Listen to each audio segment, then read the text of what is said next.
அன்புக்குரியவர்களே, இப்போ வேதம் என்றால் முரண்பாடு இருக்கக்கூடாது, உண்மை இருக்க வேண்டும். முன்னும் பின்னும் அதில் முன்னுக்கும் பின்னுக்கும் ஒரு பொருட்டு இருக்கக்கூடாது என்ற ஒரு செய்திகளை நாம் கண்டறிந்து வருகிறோம். அதே போல வேதத்தில் தீண்டாமை சொற்கள் இருக்கக்கூடாது. உயர்ந்தவன் தாழ்ந்தவன் என்ற ஒரு சொற்கள் இடம்பெற்று ஒருத்தரை தூக்கி பிடிக்கக்கூடியது, மற்றவர்களை கீழே இறக்கிவிட்டு மிதிக்கிற மாதிரி உள்ள செயல்களும் எந்த சாதாரண நூல்களில் கூட இருக்கக்கூடாது. ஏற்றுக்கொள்ள மாட்டாங்க. மனித சமுதாயத்தை சமத்துவமாக காட்டுறதை தான் மனிதர்கள் விரும்புவாங்க. அதுதானே உண்மை. எப்படி மிருகங்கள் ஒற்றுமையாக மிருகத்துக்குள்ள வேற்றுமை இல்லாமல் இருக்கிறதோ, ஜாதி வேற்றுமை கிடையாதுல்ல. இது அப்படி இல்லைல்ல. இங்கே பிறந்தவன் வசந்தவன், தொட்டா தீட்டு பட்டா பாவம் என்று சொல்லக்கூடிய அந்த தன்மை இருக்கக்கூடாது. அதுவும் வேதத்துக்கு ரொம்ப உகுந்தது அல்ல. அது லேவியராகமம் சொல்லக்கூடிய வேதத்தில் 15வது அதிகாரம் 19லேருந்து 25 வரைக்கும், 24 25 வரைக்கும் வருகிறது. என்ன மாதிரி வருதுன்னா, சுதக்கஸ்திரி தன் சரிதத்தில் உடம்பில் உள்ள உதிர 7 நாள், அதாவது மாதவிடாய் பெண்களுடைய இதை பற்றி பேசுது, விலகாமல் இருக்க வேண்டும். அவளை, அந்த மாதவிடாய் பெண்களுக்கு உதிரப்போக்கு வந்து விட்டால் தொடுகின்ற எவனும், அவளை தொட்டா போதும், தொடுகின்ற எவனும் சாயங்காலம் மட்டும் தீட்டு உள்ளவனாக இருப்பான். காலையில் தொட்டுட்டான்னு வச்சுக்கிறீங்களேன், சாயங்காலம் வரைக்கும் தீட்டு. என்ன எப்படிப்பட்ட சொற்கள் பாருங்க. தொட்டது சொல்றதே பெரிய பாவம், அதில் சாயங்காலம் வரைக்கும். அது என்ன சாயங்காலம்னு தெரியல. சாயங்காலம் மட்டும் தீட்டுவனாக இருப்பான், தீட்டுப்பட்டவனாக இருப்பான். அதை ஒதுக்கி வச்சிடணும். அந்த மாதவிலக்கு பெண்ணை போய் ஒரு ஆணோ பெண்ணோ அவன் போய் தொட்டுட்டான்னு வைங்களேன், அவனை ஒரு மத்தியானம் 12 மணிக்கு தொட்டுட்டான்னா அதை ஒரு 6 மணி வரைக்கும் வீட்டை விட்டு வெளியே விலக்கி உட்கார வச்சிடணும், உள்ள வராதன். அவள் விளக்கமாக இருக்கிறாள். எதின் மேல் அவள் படுத்து கொள்கிறாளோ, அந்த தீட்டுப்பட்டவா, தீட்டுன்னா அந்த மாதவிலக்கு பண்ணு எதில் மேலே படுத்திருக்கான்னு வச்சுக்கிறீங்களேன், எதின் மேல் படுத்து இருக்கிறாளோ உட்கார்ந்து இருக்கிறாளோ அதெல்லாம் தீட்டாகும். உதாரணத்துக்கு ஒரு ஸ்டூல்ல சேர்ல உட்கார்ந்துருக்கான சேரை தூக்கி வெளியே போட்டுறணும். பெட்டில் படுத்து கிடக்கான பெட்டை தீ வச்சு எரிச்சிடணும். தீட்டுனால என்னது, பொருளை டிஸ்போஸ் பண்ணிடணும். அப்போ தூக்கி போட்டுறணும். எதின் மேல் உட்கார்களோ அதெல்லாம் தீட்டாகும். அவள் படுக்கையில் தொடுகிற எவனும், படுக்கையில போய் தொற்றக்கூடாது, அது தன் வஸ்திரங்களை துவைத்து தண்ணீரில் முழுக வேண்டும், போட்டு துவைக்கணும் பொடியை போட்டு. சாயங்காலம் மட்டும் அவன் தீட்டு உள்ளவனாய் இருப்பான். அவள் படுக்கையின் மேலாகிலும் அவள் உட்கார்ந்து மனையின் மேலாகிலும், மனையின பலக மேலும் இருந்து எதாகிலும் தொட்டால் சாயங்காலம் மட்டும் தீட்டு உள்ளவளாய் இருப்பான். ஒருவன் அவளோடு படுத்து கொண்டதும் அவள் தீட்டு, அவன் மேலும் பட்டது முண்டானாலும் அவன் 7 நாள் தீட்டுக்குள்ளாய் இருப்பான். அவன் படுக்கிற எந்த படுக்கையும் தீட்டு. அதுவும் என்னெல்லாம் சொல்லப்படுதுன்னா, லேவியராகமம் 15வது அதிகாரத்துல 19லேருந்து 24 வரைக்கும் ஒரு பெண்ணுக்கு மாதவிலக்கு ஏற்பட்டு விட்டால் அவள் உட்காரக்கூடிய பொருள், படுக்கக்கூடிய இடம், உட்காரக்கூடிய பலகை, அவர்களை யாராவது தொட்டுட்டாங்கன்னு வைங்களேன், அவர்கள் அனைவரும் தீட்டு, ஒரு குறிப்பிட்ட நாட்களுக்கு தள்ளி வச்சிடணும் என்று சொல்லுது. தீட்டுனாலும் கடும் தீட்டு, அப்படிப்பட்ட ஒரு தீட்டாக ஆகிவிடும். அதனால படுக்கறையில போய் தொட்டாலும் அவங்கள தள்ளி வைத்து விடணும். அவளுக்கு மேல கிடந்த அந்த டவல் முண்டு அதையும் தூக்கி போட்டுறணும், அதெல்லாம் தீட்டாயிரும். என்ற மாதிரி ஒரு பெண்ணை தீட்டுப்பட்ட இஸ்லாமு எப்படி, நபிகள் நாயகம் ஸல்லல்லாஹு அலைஹி வஸல்லம் அவர்கள் தன் மனைவி மாதவிடாய் இருந்தால் மேலே அவங்க பக்கத்துல உட்கார்ந்து தலையை மடியில் படுத்து கிடந்து குரானை ஓதுவார்கள். பெண்களுக்கு அந்த இழிநிலையை போக்கி இருக்கிறமா இருக்கும். ஆனா அது நம்ம சொல்றது ஒரு பக்கம் இருக்கட்டும், இதற்கு நீங்க பதில் சொல்லணும். எங்க பைபிளில் எதா இருந்தாலும் நீங்க கேள்விகளாய் கேட்கலாம், நான் உங்களுக்கு பதில் சொல்லுவேன் அப்படின்னு ஒரு சகோதரர் பதில் போட்டாரு. போன் பண்ணி என்கிட்ட பேசினார். எந்த கேள்வினாலும் நீங்க என்ன செய்யணும், நறுக்குன்னு கேளுங்க, அதை நாங்கள் மனமுர்ந்து ஏற்றுக்கொள்வோம். ஒரு கன்னத்தில் காட்டினால் மறுகன்னத்தை காட்டக்கூடிய மக்கள், நீங்க தயங்காம கேளுங்கள் என்று பெர்மிஷன் கொடுத்து கேள்வியை கேட்டிருக்கிறோம். நிறைய கேள்வி கேட்டிருக்கு, அதுல எல்லாம் நான் சொல்லலை. இப்ப இது தீண்டாமையை பத்தி பேசப்படுகிறது. அவளை என்ன செய்யணும், அவள் தீட்டு உள்ளவளா இருப்பாள், படுக்கையில் அவளை தீட்டுப்பட்டவளை தள்ளி வைத்திரு என்று ஒரு பெண் மாதவிடாய் இயற்கையோட வரக்கூடிய ஒரு சாதாரண ஒரு இயற்கை தன்மையை கொச்சைப்படுத்தி வரக்கூடிய வசனம். அவங்கள தொட்டுட்டாலே தள்ளி வச்சிடணும். மாதவிலக்கு பெண்ணை ஒருத்தன் தொடக்கூடாது, தொட்டா அவனை தள்ளி வச்சிடணும். அப்ப எங்க இருந்து ஸ்டார்ட் ஆகிருக்கு பாருங்க தீண்டாமை. இதான் வந்திருக்கு. அடுத்து பாருங்க, இந்த உயர் ஜாதி தாழ்ந்த ஜாதிங்கிறது. பின்னும் கர்த்தரை மோசையிடம் நீ இஸ்ரவேலுடன் பேசி ஒரு ஸ்திரீ பிரவேசித்து ஆண் பிள்ளையை பெற்றால் அவள் சூதகஸ்திரி விலகமாய் இருக்கும் நாட்களுக்கு சரியாக 7 நாள் தீட்டாய் இருப்பாள். அதாவது பெண் மாதவிடாய். 8ஆம் நாள் அந்த பிள்ளைகளிடம் நுனித்தோளில் மாமிசத்தை விருத்த சேதனம் பண்ணப்பட வேண்டும். அதாவது 7ஆம் நாள் 8ஆம் நாள்ல விருத்த சேதனம் பண்ணணுமா அப்படின்னு சொல்லியாச்சா. 33வது நாள் சுத்திகரிப்பு நிலையை இருந்து கர்த்தர் மோசையிடம் நிறைவேறும் அளவு பரிசுத்தமாய் ஏதொரு வஸ்தியத்தையும் தொடக்கூடாது, எந்த ஒரு பொருளையும் தொடக்கூடாது. தீட்டுப்பட்டவ பரிசுத்த ஸ்தலத்திற்கு வரவும் கூடாது, நல்ல சுத்தமான இடத்துக்கு வரவும் கூடாது. பெண் பிள்ளைகளை பெற்றவராயில் அவள் 2 வாரம் சுத்தரிக்கப்படணும். அதாவது நல்ல கேட்டுக்கிறணும், தீட்டு பீரியட், அதாவது மாதவிடாய் பெண்களும் ஒரு குறிப்பிட்ட இடத்துக்கு வரக்கூடாதான், தள்ளி போங்கன்னு விரட்டி விட்டுறணும். அவங்கள தொடவும் கூடாதான். பிள்ளை பெற்றிருப்பாங்க, இரத்த போக்கு இருக்கும், அவங்கள 33 நாள் 40 நாள் என்னெல்லாமோ போட்டிருக்கிறாங்க. இதுவும் லேவியராகமம். அதை அவங்கள என்ன செய்யக்கூடாதான், தள்ளி போட்டுறணும். எந்த இடத்துக்கும் வரக்கூடாது, அவங்க எதையும் தொடக்கூடாது என்று சொல்லிட்டு பரிசுத்தமான இடத்துக்கு வரக்கூடாது. ஒரு சுத்தமான இடம் இருக்குன்னா அந்த பெண்ணு வரக்கூடாது, ஒரு வாரத்துல ரூமுக்குள்ள பூட்டி போட்டுறணும் அப்படின்னு சொல்றாங்க. அவள் 2 வாரம் சுத்தரித்து அப்புறம் 66 நாட்கள் உதிர சுத்திகரிப்பு, 66 நாளாம். அதெல்லாம் இவங்க என்ன தீர்மானிக்க, சில பேருக்கு 10-20 நாள்லேயே கிளியர் ஆயிரும் இருக்க வேண்டும். அவளுடைய சுத்திகரிப்பின் நாட்கள் நிறைவேறிய பின் தான் பெற்ற ஆண் பிள்ளைகள் பெண் பிள்ளைகள் 1 வயதான ஆட்டுக்குட்டியை தகன பலியிட வேண்டும். புறா குஞ்சியாவது காட்டு புறாவது பாவ நிவாரண பலியாகும். தரிசன கூடார வாசலில் ஆசாரியனிடம் அவள் கொண்டு வர வேண்டும். அதன் அவள் கர்த்தரிடம் சந்ததியில் படைத்து அவளுக்காக செய்வான். தன் உதிரம் ஊறும், தீட்டு நீங்கும் என்று சொல். என்ன தீட்டு நீங்கிறதுக்கு உண்டான அளவுகோலை பார்த்துக்கிறங்க.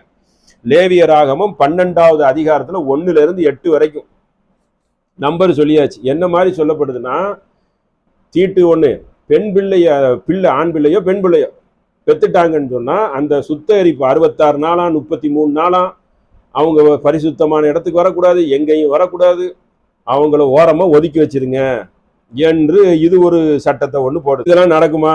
சில பேருக்கு நார்மல் ஒரு 2 வாரத்துல எஞ்சிருவாங்க. 66 நாள் தள்ளிப்போ அப்படின்னு சொல்லுவீங்களா? அப்படி சொல்ல சாத்தியப்படுமா? நீங்க 66 நாள் சொல்லியிருக்கீங்க, 33 நாள் சொல்லியிருக்கீங்க. இது எந்த விதத்துல சரியாகுங்கிறது நீங்க தான் சொல்லணும். 2 வாரம் தீட்டு என்றும் கூறுவதையும், ஆண் குழந்தை பெற்றால் 33, அது பெண் புள்ள ஆண் பிள்ளைக்கு ஒரு கணக்கு வேற. பெண் புள்ளனா 66 நாள், ஆண் பிள்ளைனா 33 நாட்கள். கணக்கெல்லாம் பாருங்க எவ்வளவு இதா இருக்குன்னு, அறிவுபூர்வமான கணக்கு. உதிர சுத்தரிப்பு பெண் குழந்தையை பெற்றால் 66 நாட்கள் என்பதையும் கவனத்தில் வேணும். அதான் ஆண் பிள்ளைக்கு 1 மாசம் 3 நாள், பெண் பிள்ளைக்கு 2 மாசம் 6 நாள். என்ன ஆனாலும் சரி, அவங்க உடம்பு குணமே ஆனாலும் சரி, நீ தீட்டுப்பட்டவா உள்ளே கடை என்று போட்டு விடணும். பிள்ளை பெற்றவங்களுக்கு உண்டான பைபிள் சொல்லக்கூடிய அளவுகோல். லேவியராகமம் 12வது அதிகாரம் 1ல இருந்து 7 வரைக்கும். இதற்கு நீங்க என்ன செய்யணும்? பதில் சொல்லணும். அப்போ உயர்வு தாழ்வு கற்பிக்கிறது, ஒரு பெண்ணுக்கு மாதவிடாய் வந்தால் அதை நீங்கள் தீர்மானிப்பது, அதுபோக பிள்ளை பெற்றாலும் தீர்மானிப்பது. அங்க வீணமுள்ளவர்கள், அதாவது குறைபாடு உள்ளவர்கள் சந்ததியர்கள் தலைமுறை தோறும் கடவுள் அப்பத்தை படைக்கும் கிட்டலாகாது. கடவுளுடைய கிருபை கிடைக்காதான். யாருக்கு கிடைக்காதான்? விகாரமான உடம்புள்ளவனுக்கு கிடைக்காதான். குருடன், சப்பானி, முக விகாரம் உள்ளவன், அப்புறம் நீண்ட அவயம் உள்ளவன், கால் ஒடிந்தவன், அதான் நொண்டி, கை ஒடிந்தவன், கூணு விழுந்தவன், அதிக மெலிந்தவன், பூ விழுந்த கண்ணன், கண்ணில் பூ விழுந்திருக்கும், தஜ்ஜாலுக்கு கூட பூ விழுந்திருக்கும், சொரியன், அசூரம் உள்ளவன், விதை நசுங்கியவன், எங்க பாருங்க விதை நசுங்கியவன் ஆகிய இவர்கள் கிட்டல் ஆகாது. எப்படிப்பட்ட தீண்டாமையை தூக்கி பிடிக்க போய் தான் கருப்பின மக்கள் எல்லாம் நாயை விட்டு கடிக்க விடுறாங்க. லேவியராகமம் 21வது அதிகாரம் 16ல இருந்து 23 எப்படிப்பட்ட வாசகத்தை தூக்கி பிடிச்சிருக்கு பாருங்க பைபிள். இதற்கு என்ன இது? கடவுள் உள்ளத்தை பார்ப்பாரா, அழகை பார்ப்பாரா? ஆணழகம் போட்டியா நடந்துகிட்டு இருக்கு. பெண்ணழகி போட்டி நடக்கிற மாதிரி கடவுள் ஆணழகம் போட்டியா வைக்கிறாரு. யாரெல்லாம் அழகா இருக்கிறீங்களோ இங்க வாங்க. என்ன மாதிரி சொல்லப்படுதுன்னா, கடவுளுக்கு ஆசீர்வதிக்கக்கூடிய மக்கள் யாரை தெரியுமா கடவுள் ஆசீர்வதிப்பாராம்? எப்படிப்பட்ட மக்களை? அதாவது இந்த மாதிரி மக்களை ஆசீர்வதிக்க மாட்டாராம். அங்க வீணம் உள்ளவன், அதுக்கப்புறம் 2வது தடவை சொல்றேன், குருடன் சப்பானி. குருடன்னா குருடன், சப்பானினா கால் அந்த நொண்டி நடக்கிறவன், முகம் விகாரம் உள்ளவன், முகம் கொடூரமா இருக்கும்ல அந்த மாதிரி முகம் விகாரம் உள்ளவனும் பயப்படணும் கிறிஸ்டினா இருந்தா. அப்போ அளவுக்கு மிஞ்சி நீண்ட அவயம் உள்ளவன், நல்ல நீண்டு ஒரு மாதிரியா இருப்பான், அந்த மாதிரி உள்ளவன், கால் ஒடிந்தவன், கை ஒடிந்தவன், கூணன் இப்படி டொங்கு விழுந்தவன், அதிகம் மெலிந்தவன், எலும்புந்தோலுமா உள்ளவன், பூ விழுந்த கண்ணன், சொரியன், அசூர உள்ளவன், விதை நசுங்கியவன். விதை நசுங்கியவன்னா அது யாராக்காவது தெரியுமா? மற்றதாவது வெளியே பார்த்துடலாம். விதை நசுங்கிறது மர்ம உறுப்புல இருக்கக்கூடியது. அப்ப அது எப்படி பார்க்கணும்? அப்போ எந்த மாதிரி பார்க்க சொல்றாங்க? அவிழ்த்து பார்க்குற அளவுக்கு வார்த்தை உள்ளுக்குள்ள அதுல இருக்கு. அது நான் சொன்னாதான் தெரியும். அப்ப இவங்கெல்லாம் யாரு ஆகிய இவர்கள் கடவுளுடைய கிருபையே கிட்டலாகாது. லேவியராகமம் 21:16-23. இதுதான் தீண்டாமங்கிறது. இதற்கு என்ன பதில் சொல்லுவாங்க? இதை நீங்க சொல்லணும். இப்படி இருக்குதுங்க, ஆமாங்க இப்படி இருக்குது, நாங்க புரட்சி பண்ணி மாத்திக்கிட்டு இருக்கோம்னு சொல்லுங்க. இல்லைன்னா என்ன மாதிரி தகவல் கொடுக்குறீங்களோ கொடுங்க, நம்ம இதை ஒரு அறிந்து வைத்துக் கொள்ளலாம். அப்பொழுது அந்த திசைகளிலிருந்து கானானி ஸ்திரீ ஒருத்தி அவளிடம் இயேசு இடத்தில் வந்து, ஆண்டவரே, தாவீதின் குமாரனே, எனக்கு எனக்கு இறங்குங்கள், எனக்கு என் மேல இரக்கம் காட்டுங்கள், என் மகள் பிசாசினால் கொடிய வேதனையால் செய்யப்படுகிறாள், ரொம்ப பாதிக்கப்பட்டிருக்கா சொல்லி கூப்பாடு போடுகிறாள். கூப்பாடு சத்தம் போடுறா. அவளுக்கு பிரத்தியோகமாக அவள் ஒரு வார்த்தையும் சொல்லவில்லை. அப்பொழுது அவருடைய சீடர்கள் இவள் நம்மை பின்தொடர்ந்து கூப்பிடுகிறாள், இவனை அனுப்பிவிடு என்று சொல்றாங்க. காணா அப்போ அதுக்கு இயேசுநாதர் சொல்கிறார் பாருங்க, நான் உயர் ஜாதிக்கு வந்தவன், அதாவது யூதர்களுக்குத்தான் வந்திருக்குன்னு எழுதி வச்சிருக்கிறாங்க அந்த வேதத்தை தூக்கி பிடிக்கிறதுக்கு. அவர் ஒரு குலத்துக்கு வந்தவர் தான். ஆனா ஒரு பொம்பளை ஆசி கேட்கிறாங்க, காப்பாத்துங்கன்னு சொல்லிட்டு. ஆனா காணாமல் போன ஆடுகளாகிய அவர் அதுக்கு பதில் சொல்றாரு, காணாமல் போன ஆடுகளாகி இஸ்ரேல் வீட்டார் இடத்திற்கு அனுப்பப்பட்டவனின்றி மற்றபடி இல்லை. நான் இஸ்ரவேலருக்கு வந்தவனாக்கும், உங்களுக்கு வரல. நீ ஆட்டுக்குட்டியை கொண்டு இங்க ஓடி வரிய, ஆட்டுக்குட்டி ஓடு அப்படின்னு அந்த பெண்மணியை அந்த பாதிக்கப்பட்ட பிள்ளைக்கு நோய்வாய்ப்பட்டிருக்குது, அதை விரட்டி விடுறாரு. நான் செய்ய மாட்டேன் என்று. ஆண்டவரே எனக்கு உதவி செய்யும் என்று அவர் பணிந்து கேட்கிறாள், பணிந்து கொண்டாள். அப்பவும் என்ன சொல்றாரு? அவளை நோக்கி, பிள்ளைகளின் அப்பத்தை எடுத்து நாய்க்குட்டிகளுக்கு போடுறது நல்லதில்லை என்றால் அதற்கு அவள், மெய்தான் ஆண்டவரே. எந்த அளவுக்கு பாருங்க, ஒருத்தர் உதவி கேட்டா என்ன செய்யணும்? நல்லவங்க உதவி செய்வாங்க. நீங்க என்ன செய்றீங்க? அவர் இஸ்ரவேலுக்கு வந்திருக்காரு, உங்களுக்கு கடவுள் கிடையாது. இங்க உள்ள மக்கள்லாம் சொல்லவே கூடாது. அப்போ அவர் இஸ்ரவேல். இன்னொரு புள்ள ஒரு அம்மா பிசாசுனால பாதிக்கப்பட்டவங்களுக்கு தச்சனை உதவி கேட்கிறாங்க, செய்ய மாட்டேன்ட்டார். அப்போ அவர் உலகத்துக்கு பாவத்தை எப்படி பாவத்தை திணிக்க அவர் போக்க வருவாரு? இயேசுநாதர் உலக பாவத்தை சுமக்க வந்தார் என்று ஒரு கற்பனை கூற்றை நீங்கள் சொல்றீங்க.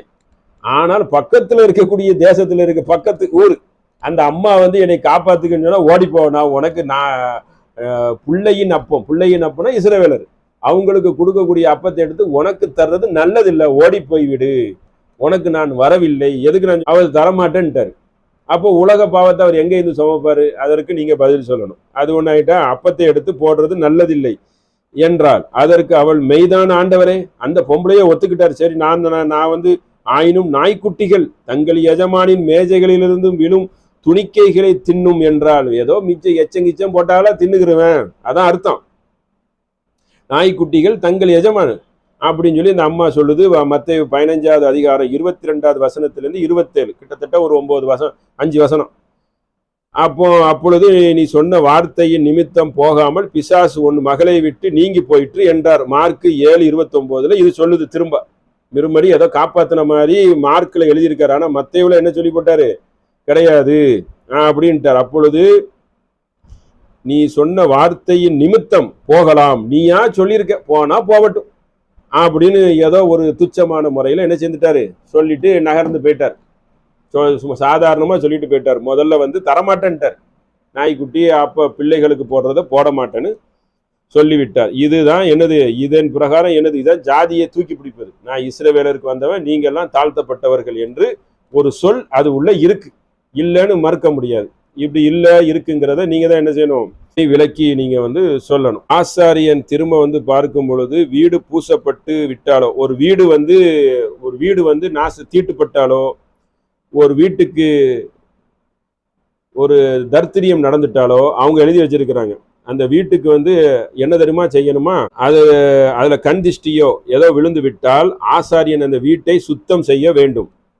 அப்பொழுது அந்த தோஷங்களை கழிக்க 2 குருவிகளை, அப்புறம் கேதுரு கட்டையையும் சிவப்பு நூலையும் ஈசோப்பையும் நீரின் மேல் கொன்று கேதுருக்கு கட்டையையும் குருவியும் எடுத்து கொல்லப்பட்டு குருவியின் இரத்தத்தால் ஊற்று நீரில் இவை தேய்த்து வீட்டின் மேல் 7 தடவும் தெளிக்க வேண்டும். 7 தடவை தெளிக்கணும். 1 2 3 என்னெல்லாம், குருவியை அறுத்து ரத்தத்தை எடுத்து சிகப்பு நூலு சோப்பு, அப்பதான் தோஷம் போகுமா என்று லேவியராகமம் 14வது அதிகாரம் 34லிருந்து 52வது வசனம், கிட்டத்தட்ட 20 வசனத்துக்கு மேல உள்ளதை நான் உங்களுக்கு சுருக்கி சொல்றேன்.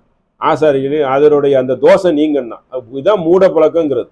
இப்போ மூட பழக்கம் தீட்டு எல்லாத்தையும் குத்தைக்கு வாங்கி உள்ள வச்சிருக்கீங்க. அந்த வீடு போவன்னு என்ன செய்யணுமா, கட்டை வேணுமா, சோப்பு வேணுமா, தண்ணி வேணுமா, அப்புறம் நூல் வேணுமா, சிகப்பு நூல் வேணுமா, குருவியை எடுக்கணுமா, அதை கொல்லணுமா, அந்த ரத்தத்தை எடுத்து 7 தடவை தெளிக்கணுமா. நீங்க தான் எழுதி வச்சிருக்கீங்க. இதுக்கு பேர் மூட பழக்கமா எப்படி? இதை நீங்க தான் என்ன செய்யணும், பதில் சொல்லணும். இதை வந்து சமாளிக்கலாம் கூடாது. பிரசவ வலி என்றால் என்ன? மனித இனத்தை வந்து என்ன செய்யணும்னா வலி இருக்க வேண்டும். பிரசவம்னா பெண்களுக்கு வலிக்கும், வலியால் துடிக்கிற அது ஏன் என்று ஜீவராசிகள் தாய்கள் கர்த்தரின் கட்டளைகளுக்கு மீறி விலக்கப்பட்ட கனியை உண்டு விட்டன. அதாவது என்ன சொல்றாங்கன்னா, மத்தேயுல 22வது அதிகாரம் 13 14, ஒரு பெண்ணுக்கு பிரசவ வலி வருது பார்த்தீங்களா, அந்த வலியின் காரணமா கடவுள் இட்ட சாபம். அதனாலதான் மனித இனத்தை பெண்களுக்கு வந்து அந்த வலி இருக்கிறது. ஆடு மாடு விட்ட பிரசவம் அனைத்து உயிர்களுக்கும் பிரசவ வலி துடிக்கிறது. அது ஏன் என்றால் ஜீவராசிகள் தாய்களுக்கு கர்த்தரின் கட்டளை மீறி விட்டன அப்படின்னு சொல்றது. இயற்கையாக அந்த பெண் வரக்கூடிய அறிவுபூர்வமான காரணத்துக்கு கடவுள் விட்ட சாபம் என்று சொல்கிறது. இதுக்கும் அவங்க அறிவுபூர்வமா பதில் சொல்லணும். இதுக்கு ஏதாவது சம்பந்தம் இருக்கா? அப்போ இந்த மாதிரி பிள்ளை வழியில துடிக்கிறதுக்கு கடவுள் போட்ட சாபம்னு சொல்லிட்டு வேதங்கள்ல நீங்க வந்து என்ன செய்திருங்க சொல்லி வச்சிருக்கீங்க. இதுக்கு என்ன செய்யணும்? இதுக்கு ஒரு கருத்தை இப்போ உங்களுக்கு கிட்டத்தட்ட அப்போ என்னெல்லாம் சொல்லியிருக்கிறோம், பல செய்திகளை சொல்லிவிட்டு இப்போ தீண்டாமையை நம்ம என்ன செய்திருக்கோம் உங்களுக்கு விவரித்திருக்கிறோம். தீண்டாமையை பற்றி எந்த மாதிரி இருந்திருக்கிறது, அந்த மாதிரி எல்லா சொல்களையும் சொல்லியிருக்கு. தீண்டாமை வந்து கொடி கட்டி பறந்திருக்குது. நொண்டி, முடவன், குருடன், செவுடன் இவர்கள் எல்லாம் கடவுளிடம் பிரார்த்தனை கேட்டால் அது கிடைக்காது. அது உண்டான ஆதாரத்தை உங்களுக்கு முதல்ல சொல்லியாச்சு. அதே மாதிரி தீட்டுப்பட்ட மாதவிலக்கு பெண்கள் வந்து எதை அவர்களை தொட்டாலும், அவர்கள் யாரை தொட்டாலும் அவரை வீட்டை விட்டு என்ன செய்திடணும், தள்ளி வைத்து விடணும் என்று என்ன செய்து வேத நூலில் லேவியராகமங்கள்ல சொல்லப்படுகிறது. நம்பரோட உங்களுக்கு சுட்டி காட்டியாச்சு. அப்போ வேத நூலில் தீண்டாமையில் இருந்தால் என்ன ஆகும்? அப்புறம் வந்து மேல் ஜாதிக்கு தான் நான் வந்திருக்கேன், நீங்கெல்லாம் போங்க, அப்பத்தை எடுத்து உங்களுக்கு தரமாட்டேன் அப்படின்னு என்று சொல்லி ஒரு பக்கத்து ஊருக்காரரை புறக்கணிக்கிறார் இயேசுநாதர். அவங்களுக்கே நல்லாசி வழங்க முடியலை. பிசாசினால் பாதிக்கப்பட்ட ஒரு குழந்தையோட அந்த அம்மா வந்து நிற்கிது. நான் உங்களுக்கு வரலை, நானா ஏதோ நீ வந்ததுக்காக வேண்டி நீயா ஒன்று சொல்லிக்க, உனக்கு பழிச்சா பழிச்சிட்டு போட்டோம் நல்லது என்று சொல்லி அலட்சியப்படுத்துறார். வந்தவங்கள வாங்க இருங்க உங்களை குணப்படுத்துறேன், இல்லை கடவுள்கிட்ட பிரார்த்திங்க அப்படிங்கிற மாதிரி கூட சொல்லலை. இப்படிப்பட்ட வாசகங்கள் இருக்கிறது. இப்படி அதிகமான கருத்துக்களை உங்களிடம் சொல்லியிருக்கிறோம். முரண்பாடை பற்றி பேசியிருக்கிறோம். கடவுள் பலவீனத்தை பற்றி பேசியிருக்கிறோம். ஒரு இறைவனை வணங்குங்கள் இயேசுநாதர் கூறியிருக்கிற சொற்களை நாம் உங்களுக்கு சொல்லியிருக்கிறோம். தீண்டாமை என்ற படுபாதகமான செயல்கள் பல வசனங்களில் இருக்கிறது, அதற்கு நீங்க பதில் சொல்லணும் என்று சொல்லியிருக்கிறோம். வேதங்களில் முரண்பாடு இருக்கக்கூடாது, முன்னுக்கும் பின்னுக்கும், இதையும் சுட்டிக்காட்டி இருக்கிறோம். ஆகையினால இதெல்லாம் கேட்டுட்டு என்ன செய்யுங்க, ஒரு தெளிவான விளக்கமா என்ன செய்யுங்க, ஒரு பிடிஎஃப் போட்டு அனுப்பிடுங்க. அப்பதான் உங்களுக்கு சரியா இருக்கும். இன்னும் நிறைய தகவல்கள் இருக்கு, அதிகமாக சொன்னால் என்ன ஆகும், அதுவும் நிறைய நேரங்கள் போகிவிடும். அதனால இதற்கு நீங்க என்ன செய்யணும், கேட்ட கேள்விக்கு வரிக்கு வரி பதில் சொல்லுங்க. இல்ல ஒரு வீடியோல நீங்க பதிவு போட்டு எனக்கு நீங்க அனுப்பி விட்டாலும் சரி. ஏன்னா நீங்க கேட்ட கேள்வி நூற்றுக்கணக்கான கேள்விக்கு நாம பதில் அளிச்சிட்டோம். நம்ம கேட்ட கேள்விக்கு நீங்களும் பதில் சொல்லணும்ல. அதனால எந்த ஒரு விமர்சனமாவும் உங்களை நான் பேசல. எந்த ஒரு வார்த்தையாலும் பேசல. கேள்விக்கணிகளை கேட்டிருக்கிறோம். பதில்களை உங்களுக்கு சக்தி இருந்தா என்ன செய்யுங்க, அதற்கு அறிவுபூர்வமான அந்த பதிலை மட்டும் உங்களை நான் என்ன செய்றேன், எதிர்பார்க்கிறேன். மற்றபடி அதுல எந்த ஒரு கருத்து வேறுபாடும் உங்களுக்கும் நமக்கும் இல்லை. சாபக்கேடு விட்டீங்க, அதுக்கு நம்ம துணிவா எதிர் சாபக்கேடு விட்டுருக்கோம். அல்லாவை என்ன செய்யறோம், ஒரு இறைவன் தான் இருக்கிறான். இறைவனுக்கு பிள்ளை மனைவி கூட்டம் யாரும் இல்லை. அதை நம்பினால் அதுதான் உண்மை என்றால் உங்கள் மீது சாபம் இறங்கட்டும். ஓர் இறைவனை வணங்குவதுதான் சரி என்று நான் அடித்து சொல்கிறேன். அது உங்கள் அகராதியில் பொய் என்றால் அது என் மீது இறங்கட்டும். 2 பேர் எது சரிங்கிறத அந்த இறைவன் அறிந்து கொள்வான். இதுதான் நாம சொல்லக்கூடிய ஒரு செய்தி. வல்ல ரஹ்மான் உங்களுக்கு நேர்வழி கொடுத்து அருள் புரியட்டும். அஸ்ஸலாமு அலைக்கும்.